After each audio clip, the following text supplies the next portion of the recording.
Il est 7h21 sur Europe 1, l'édito éco. Bonjour Agnès Verdier-Molinier.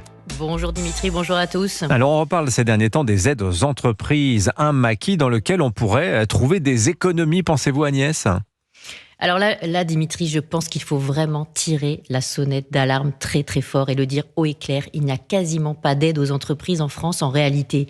Les 150 milliardaires dont tout le monde se gargarise et sont majoritairement pas des aides mais des réductions d'impôts et des charges sociales. Le crédit d'impôt recherche, les allègements sur les bas salaires. Quand on regarde dans le détail, c'est quoi ? C'est 30 milliards d'allègements sur l'impôt sur les sociétés, 64 milliards d'allègements sur les cotisations sociales et 27 milliards sur les taxes de production.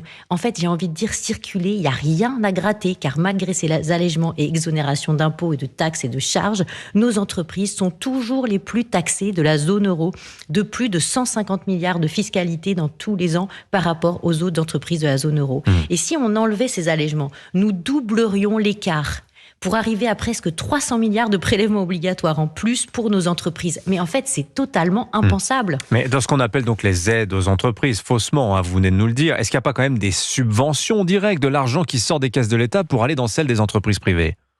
Si, mais pas beaucoup. Une trentaine de milliards au plus sur les 150 milliards, soit moins d'un quart.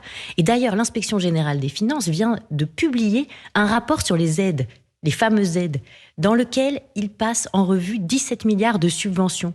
Et quand on fait le compte de ces subventions listées dans le rapport, 16 milliards sont en réalité des subventions versées pour missions de service public, par exemple à la SNCF, La Poste, EDF. Donc c'est un peu l'État qui se verse des subventions à lui-même. Et il faut ajouter à ça 10 milliards de subventions de l'Union européenne qui ne sont pas vraiment des dépenses de la France. Alors on a des soi-disant aides qui sont avant tout des baisses d'impôts et pour le reste des subventions de l'État à lui-même ou de l'Union, notamment à l'agriculture. Et pourtant, ce rapport-là que vous venez de citer s'intitule « Revue de dépenses ». J'insiste sur ce mot de dépenses.